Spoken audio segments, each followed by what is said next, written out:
All right, well, we have a few minutes for our off topic, and this is the part of the show where Dirk or I, this turn is mine, where I'm going to throw it at Dirk, where we just kind of explore something that's in the news or is happening, and we don't really know what we're going to talk about. We just throw an idea out there and serve it up and see what comes of it. Well, this week, it's no surprise, what's dominated a lot of the news has been this poor fella, Dr. David Dow, I believe is his name, was dragged off of the United flight for all you travelers. Ago. Okay.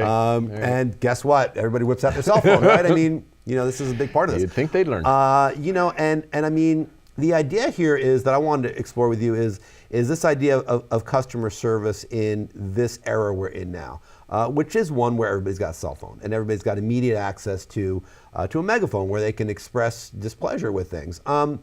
And the airline industry in particular has this problem, and I think I understand why. Yeah. I mean, to me, I understand why. And this is something that Annette Franz talks about a lot in her writing with us, is this idea that you have to consider your employees as part of your customer base. You have to kind of make them happy too, so they can make your customers happy, your paying customers happy. And I think that in the airline industry, they have a problem with this, because I think that there's so much pressure on those employees because they overbook every freaking flight, we know that, and it's stressful, and that situation obviously was stressful before the people got on the plane to drag him off. And the employees, you can tell, were stressed. And probably not just the guys, the burly guys dragging off. I'm sure the gate agents were stressed at the gate. So it's like, the question to you is, how do you, in a customer-facing environment, deal with the frustrations of your employees and understand that you have to serve your customers on both ends of that equation a little bit better?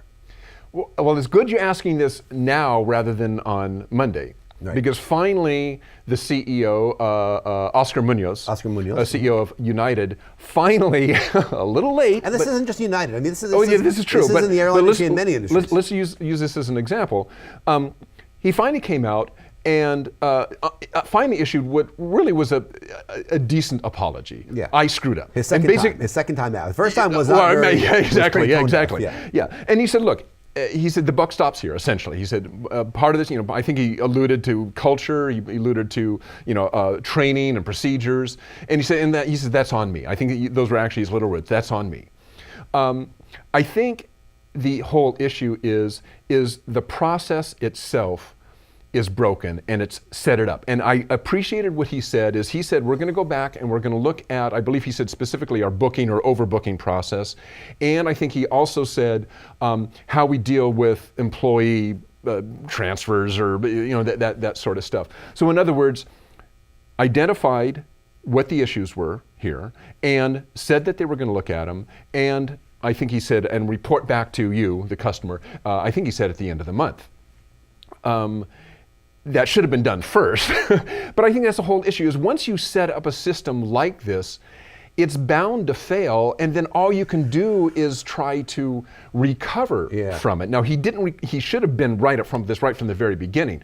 But the problem is that the system was set up to fail. Well, it was set up to fail. This is Deming all over. I mean, it's like, obviously if you have problems with quality or with customer service, it's a systemic problem in almost all cases. And overbooking is, if you just think about the premise behind overbooking, it's based on everything not working. And for overbooking to work, a bunch of other stuff have to break. People have to not show up. People have to not accept incentives. It's set up to break. It's also statistical analysis that tells you that you can relatively carefully predict. I actually had an idea with this. I think that, to me, the problem with airlines in particular, I know we got to go pretty quickly, but I think the problem with the airlines in particular is that they're publicly traded.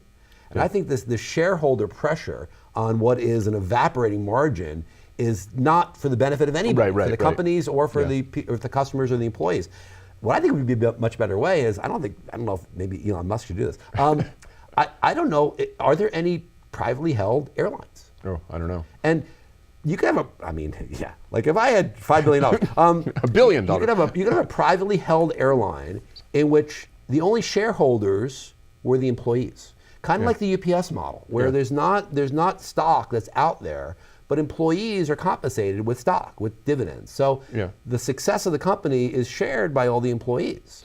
Or would that not work? Or you do what Costco CEO did, is basically tell the shareholders, I'm going to do it my way. Yeah. I'm going to take lesser margins. Yep. Stock's not going to go up as much, but we're going to have happy customers, and in the long We're gonna term, have happy employees. happy employees That's the and first happy thing. exactly. Yeah. And in the long term, completely different model than, let's say, Walmart. Absolutely. And people screamed and yelled, but he stuck to his guns. He said, no, this is the way we're going to do it. We're going to take lower margins. We're going to pay people higher, and too bad. And Costco does fine. Well, you know, I mean, the airline industry needs a revolution. I mean, it's pretty clear the airline industry in particular needs a revolution in the way it deals with, again, with employees, with its customers, with its shareholders, with its organizational structure in a whole. And I don't know what the answer is, but it's got to change in one way or another.